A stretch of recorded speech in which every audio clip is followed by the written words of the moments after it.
Vira e mexe eu falo por aqui que os roteiros do Roberto Gomes Bolanhos são bons demais, mas afinal de contas, por que são tão bons? O que torna um roteiro bom? Quais são os principais atributos? E principalmente, por que funciona tão bem? Não sei! Bora ver um pouco mais sobre isso e eu tô empolgado porque é a área que eu mais gosto, então se prepare para devorar os livros e vem com a gente!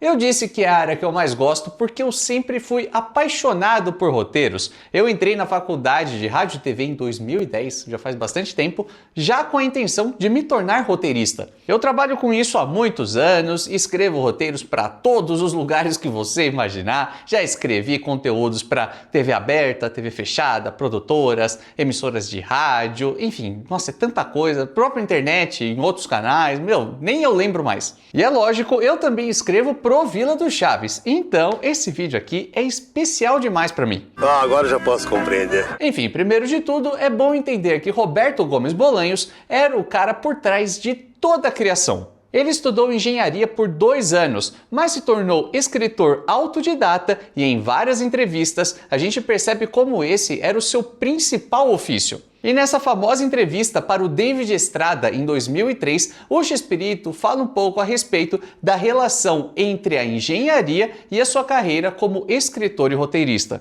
Qual relação há entre a engenharia e todo o que você ha practicado nesta vida? Entre otras cosas, la estructura dramática, sea para televisión, radio, cine, teatro, lo que sea, requiere de matemáticas, teoría de conjuntos, etc. El villano está entre los que saben esto, aquel está entre los que no saben, en fin, todo eso está estructurado, digamos, matemáticamente. Depois ele conta que escreveu diversas peças publicitárias, se destacou principalmente pelas peças que envolviam comédia e ainda contou isso. Y pensaba yo que seguiría siendo escritor únicamente toda mi vida. Me encantaba y me sigue gustando y creo que es la faceta más importante de lo que yo he hecho. Mas esse trecho aqui talvez seja o mais impressionante. Así una vis cómica, no sé si la tengo. ¿No sabes si la tengo? No, inclusive podría decir que envidio a muchos actores porque sus facultades o sus condiciones físicas son muy favorables para todo eso, para la risa, para la comedia. Y yo he tenido que recurrir a pegarle duro y hacer que mis historias, mis guiones hagan reír. É o que ha hecho reír. Eu tô mostrando tudo isso porque no Brasil é muito comum associar a imagem do Roberto Gomes Bolanhos, do Chespirito, somente ao personagem Chaves. Mas não, é muito mais do que isso. Ele é a mente por trás de Chaves como um seriado. Sua visão sobre os roteiros era muito detalhista. Tanto é que ele saía, às vezes, perdido pelo estúdio, compenetrado, lendo e lendo suas páginas, que, sem querer querendo, acabava caindo em pisos falsos que a produção tinha montado.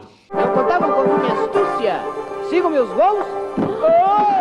E muitos membros do elenco disseram que ele não era muito adepto de improvisos de última hora, não. Ele escrevia os roteiros, todos ensaiavam juntos e aí podiam dar sugestões de algumas piadas, algumas coisas para colocar aqui e ali. E aí o Chespirito podia aceitar essas sugestões ou não. O cara era metódico, calculista e talvez seja por isso que o resultado ficou tão bom. Me parece um bom motivo. Me convenceu. Com licença. Tanto é que o respondia as folhas e lia de canto de olho. Ele mesmo chegou a sair da casa da Dona Florinda ainda com os seus óculos, que acabou gerando um baita erro de gravação muito bom, porque provavelmente ele estava ali naquela parte do cenário ainda antes de entrar em cena, lendo seus roteiros, batendo tudo bonitinho para não errar as suas falas. Agora sim, finalmente vou lhe dar uma aqui.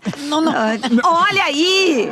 Cuidado, Preste moleque. atenção! E no episódio da lavagem do carro do Sr. Barriga, o tempo todo tem uns papéis ali no capô. Certeza que era um roteiro que deixaram ali para dar uma conferida e esqueceram. Mas afinal de contas, qual é a verdadeira importância do roteiro dentro de uma obra? Para ficar um pouco mais fácil de compreender, vou dar um exemplo bobo aqui. Imagina a construção de uma casa. Os atores seriam responsáveis por erguer as paredes, os editores seriam responsáveis por dar os acabamentos finais e o roteirista seria o responsável por fazer a fundação da casa, toda a estrutura, para saber se aquilo vai se manter de pé ou não. Acho que deu para entender como isso era importante para o Chespirito e para toda a obra, né? Claro, né? Então agora vamos para um lado um pouco mais técnico, mas pode ficar tranquilo. Você pode nunca ter visto um roteiro, nunca nem ter interesse em conhecer um roteiro, que você vai entender tudo que eu vou falar daqui pra frente, bonitinho, e vai por mim, é interessante. Não é porque eu gosto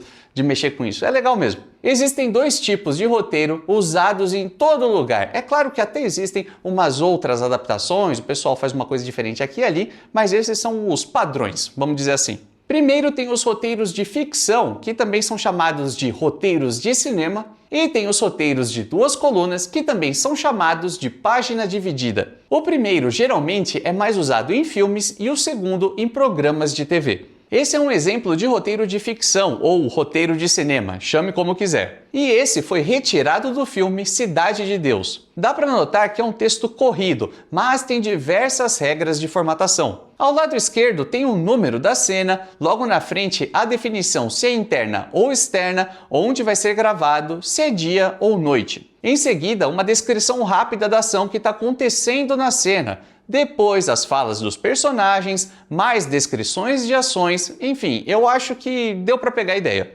Como em filmes geralmente tem muitos cenários e muitos ambientes para serem gravados, funciona melhor dessa forma. Então imagina assim, parte de um filme se passa em um deserto, por exemplo. E aí, quando o roteiro está pronto, o pessoal olha, ok, na introdução vai ter a cena do deserto, depois de 10 minutos tem outra, depois de meia hora tem outra, lá no final do filme tem outra cena. Não adianta fazer tudo corrido, ficar movendo toda a equipe, um monte de locações, transporte, enfim, ficaria caro, ficaria muito demorado. É muito melhor reunir todas as cenas, gravar tudo numa tacada só. É claro que isso não é uma regra, mas é um modelo mais comum de gravação. Já em TV, esse tipo de roteiro não funcionaria tão bem porque, de forma geral, não são tantos cenários assim a serem gravados. O lance é principalmente em texto. Repare nesse exemplo. Do lado esquerdo tem todas as indicações do vídeo e o que vai acontecer na tela. Do outro lado, tudo o que acontece com o som, incluindo falas e trilhas sonoras. Deu para sacar a diferença? Agora eu quero mostrar roteiros originais de Chaves que foram escritos dessa forma.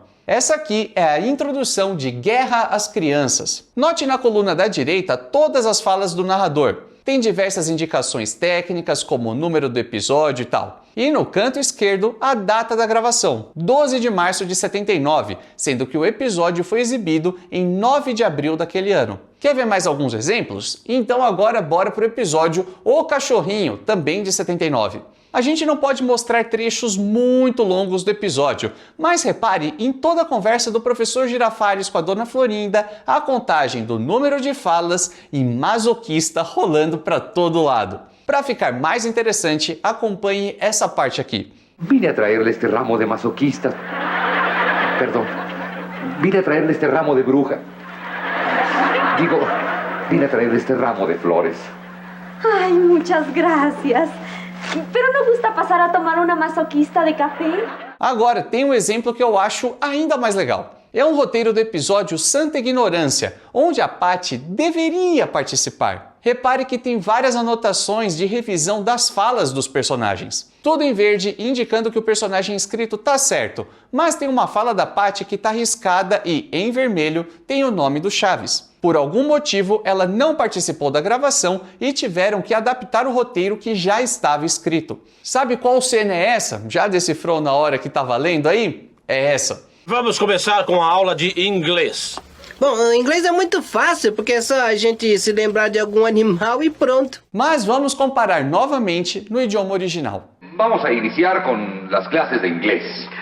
Sí, el inglés es fácil porque nada más dices las cosas al revés y ya. Agora, imagine só o trabalho de fazer 2 roteiros desse por semana, um de Chaves e outro de Chapolin, em uma máquina de escrever e depois gravar tudo isso. É difícil de conseguir, mas vamos tentar. Antes de aprofundar ainda mais, bora de palavra-chave. Se você pudesse ver um roteiro de Chaves ou Chapolin, original, assim, fresquinho e açucaradinho, direto das mãos de Roberto Gomes Bolanhos, para você folhear, ler, matar todas as curiosidades, ver anotações, ver quais são as principais táticas para fazer as piadas funcionarem e tudo mais, qual seria? Pode pensar aquele que você mais ficaria emocionado, que você ficaria olhando, ficaria tentando sentir o cheiro, ia emoldurar, pendurar na parede, enfim, deu pra pegar a ideia. Comenta aí. Eu sei, espera aí, deixa eu me concentrar. E agora que você já entendeu direitinho o que é um roteiro, por que ele é tão importante e como eram feitos os roteiros de Chaves, vou aprofundar um pouquinho mais. Eu vou mostrar diversos pontos para reforçar por que eles eram tão incríveis, começando pela gênese dos personagens, que é a criação de tudo. Em outras palavras, como o Roberto criou cada pessoa da vila. Vai muito além de falar, por exemplo, escrevi um personagem aqui que é bochechudo e mimado.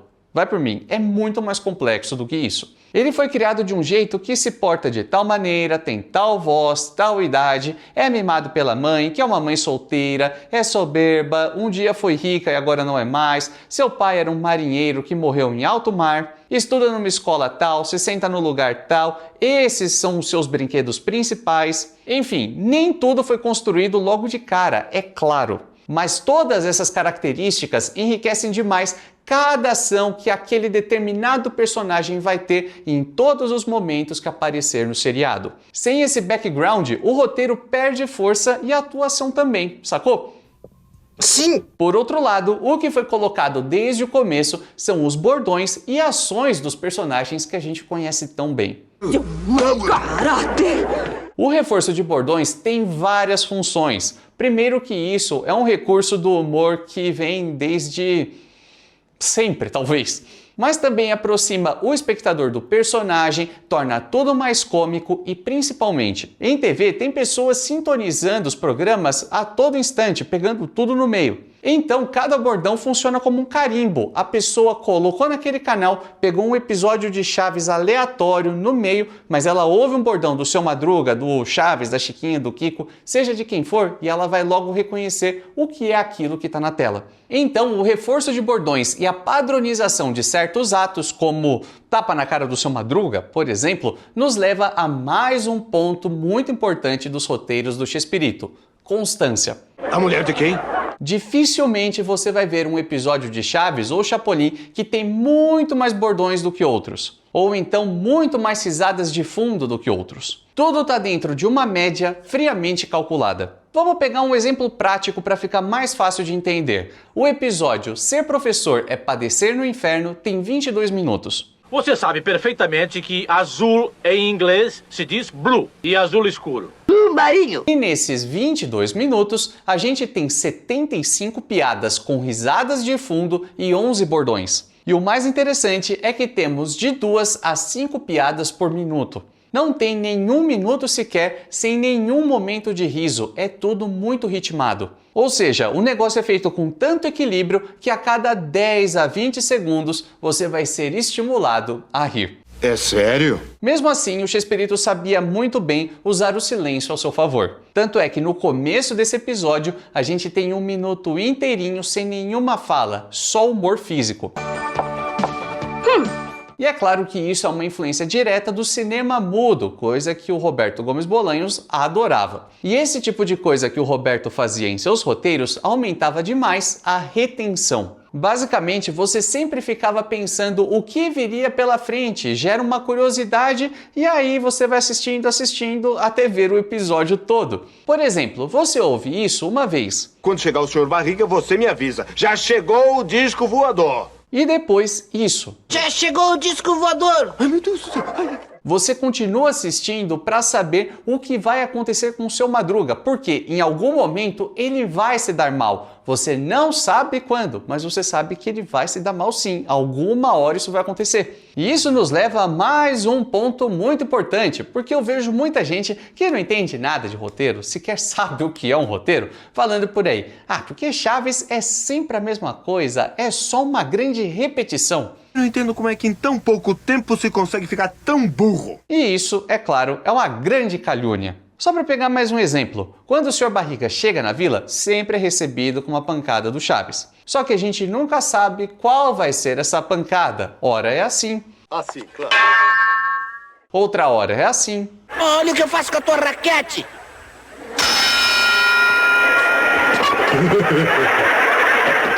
O que eu quero dizer é que os roteiros sempre têm muitos elementos característicos, elementos de fixação Porém, sempre tem muitos elementos surpresa. Assim como a gente vê muitas piadas de duplo sentido, com o Roberto brincando com algumas palavras. E sabe onde ela foi? Mas eu não posso dizer porque o Kiko me disse que a mãe dele não quer que o senhor fique sabendo dos chifres. A gente tem vários outros elementos muito importantes, como a quebra de expectativa, que é um recurso até hoje muito utilizado, principalmente em comédia stand-up. Ganhei 100 cruzeiros da Dona Florinda para varrer o pátio. Pois eu te invejo. Toma.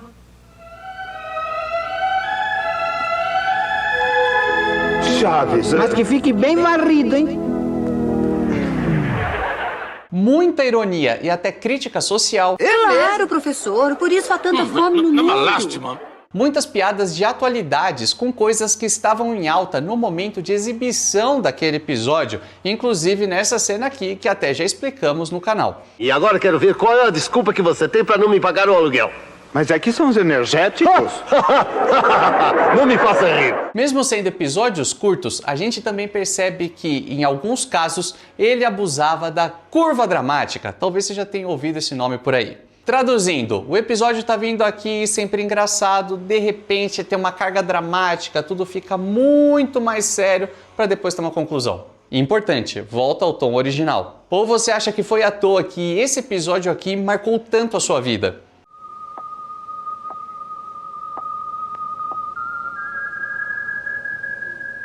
Se todo episódio de Chaves tivesse esse tipo de recurso, com certeza não marcaria tanto, seria só mais um episódio. Mas como era um elemento muito especial, passa um bom tempo sem ter uma risada, é algo muito atípico, o Roberto sabia muito bem que esse era o tipo de coisa que ele deveria usar com muita parcimônia, não era coisa para ficar colocando em todos os episódios. E um outro ponto que ninguém fala, cada episódio de Chaves acaba de um jeito, não existe padrão. Tem alguns que acabam com uma simples piada. O senhor por acaso sabe por que não fomos à escola hoje? Sei, porque hoje é domingo. Outros acabam de forma emotiva, com música. Boa noite para todos. Boa noite. Chaves. Boa noite, Chaves. Boa noite, Chaves. Boa noite, vizinhança. Outros em plena bagunça, simplesmente sem uma conclusão muito formal.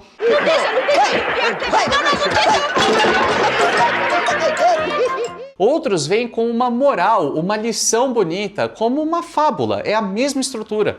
Mas agora já sabemos que ninguém deve se guiar pelo que as pessoas parecem, e sim pelo que elas são.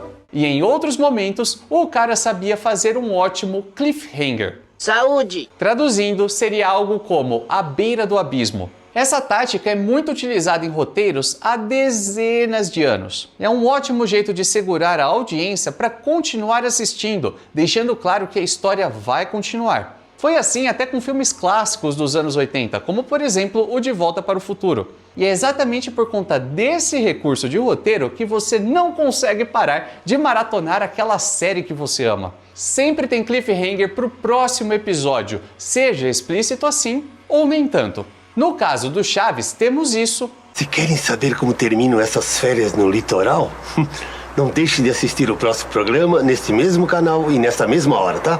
Ou isso, por exemplo. Mas o Festival da Boa Vizinhança vai continuar no próximo programa. Não vou perder porque vai ser muito bonito. Todos estão convidados a ver nossos novos números. Vocês já sabem, amanhã, nesse mesmo canal e nesta mesma hora. Isso sem contar que o cara, na década de 70, já estava fazendo o famoso branded content, ou então o conteúdo de marca. Ou seja, uma propaganda dentro do programa de forma natural. E de verdade, escrever esse roteiro aqui foi muito difícil porque eu ficaria falando aqui horas e horas e o vídeo ficaria gigantesco. Mas eu espero que você tenha entendido por que os roteiros de Chaves são tão bons assim. Deu para sacar que tem uma estrutura muito bem definida, personagens muito bem construídos, muitos elementos sólidos e o Roberto, com muita criatividade, ia brincando com várias coisas aqui e ali. Muito bem, tirou 10. E é por isso que Chaves é tão brilhante. Tem um cara genial escrevendo e criando tudo.